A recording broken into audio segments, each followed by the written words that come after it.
اسلام و همچنین سخنرانی و حق آزادی بیان و تفاوت بین آزادی بیان فریدم آف اسپیچ در همه جا شنیده میشه و دیده میشه. ما امروز در حضور آقای هارون صدیقی از سردبیران و روزنامه نگاران معتبر کانادا در تورنتو استار هستیم و مصاحبه رو در این زمین ها با ایشون انجام میدیم. Mr. Siddiqui, thank you so much for accepting our invitation. I know that you are very, very busy. My pleasure. My pleasure. So could you please let us know that really what is the boundaries of freedom of speech?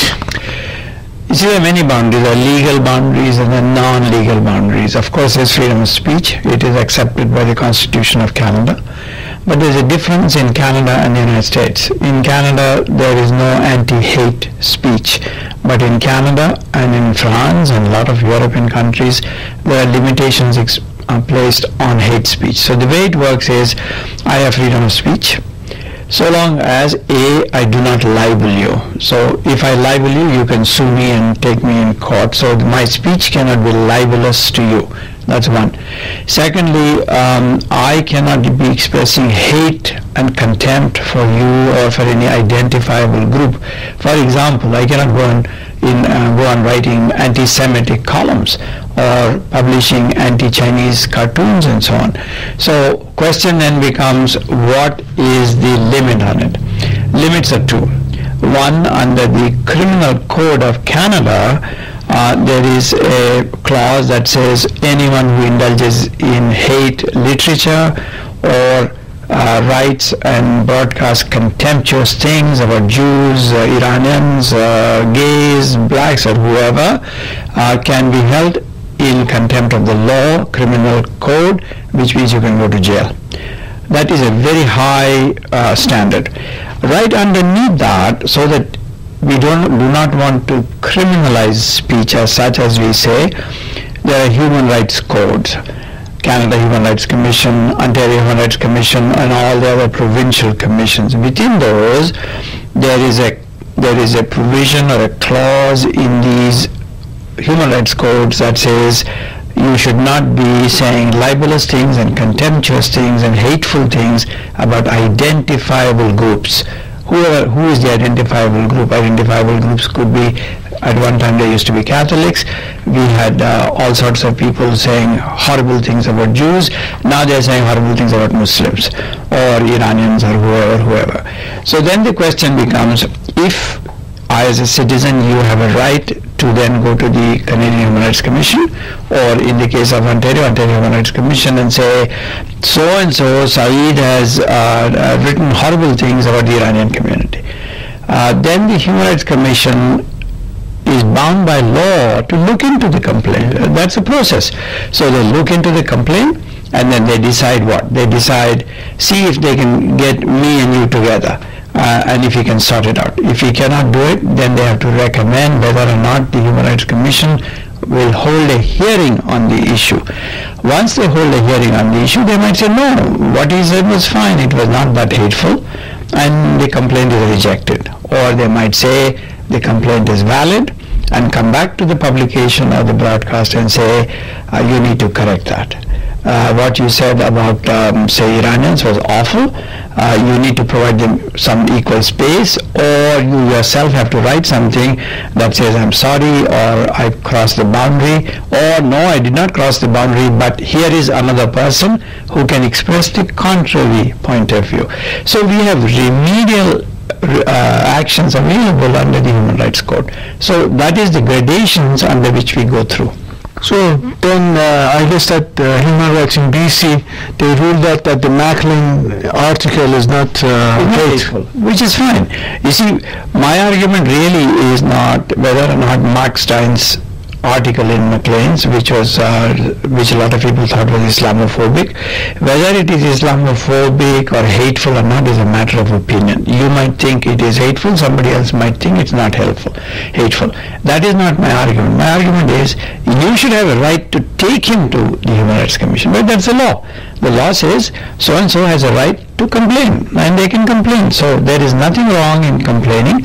There is nothing wrong in the British Columbia Commission holding hearings And then there is nothing wrong in the British Columbia Commission deciding that it is not hate. But you know what happened? Even though they rejected the complaint, we got a hearing. These people got a hearing on this issue. As Canadian citizens, we had a discussion, democratic debate. This man wrote this thing, other people said this was awful. We had a discussion on it. Some people went to the British Columbia High Commission, British Columbia Human Rights Commission. There was a discussion, there was a debate, there were hearings, and there was news coverage. Everyone is educated by the process. So the process, even when it is rejected, actually works, because we have a discussion about the issue. I heard that PEN Canada, I guess there is strongly against the limitation of those kind of things and sending to the human rights on this issue. So as a member of PEN, what is your idea? No, the idea is that the PEN generally, I mean me as a journalist, generally we are all for freedom of speech. At the same time, the PEN charter is international, but we have to operate within the law in different countries and so on. So in Canada, what we say, we are for freedom of speech, but there is also the law on hate, there is also the law on human rights code, and the law of the land must be followed. So when Canada does not advocate breaking the Canadian law, so you walk this fine line. That's what you do. So it is very tiny and very sensitive line. So it's a line, it's a subjective line. So what really happens is journalists and other people say we want full freedom, right?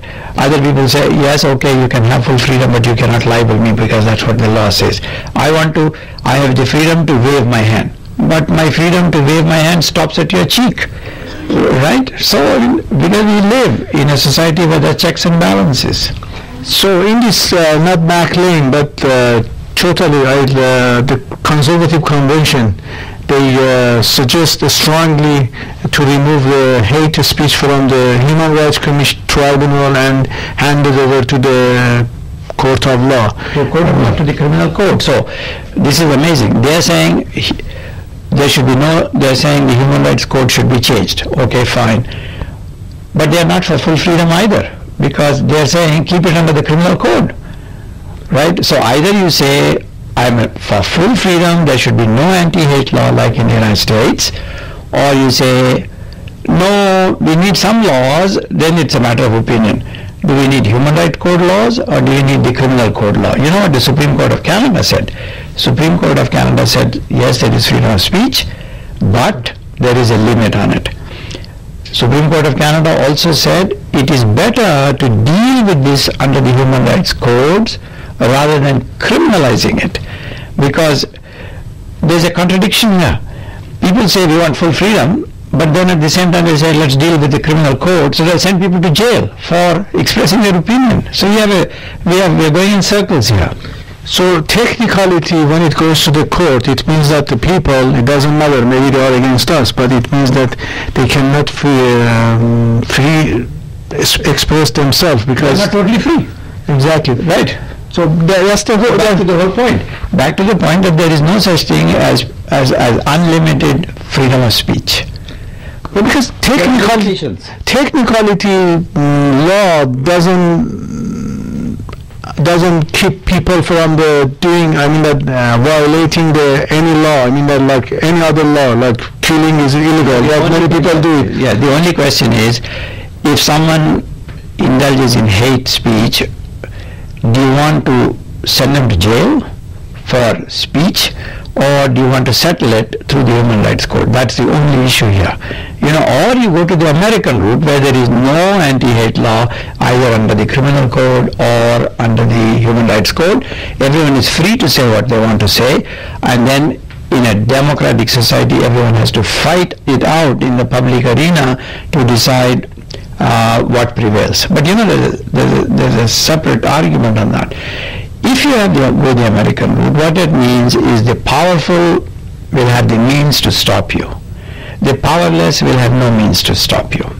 So question is, even all those who say there should be full freedom of expression, I ask them always one question. Can I write anti-Catholic things in the Toronto Star? Can I write anti-Semitic things?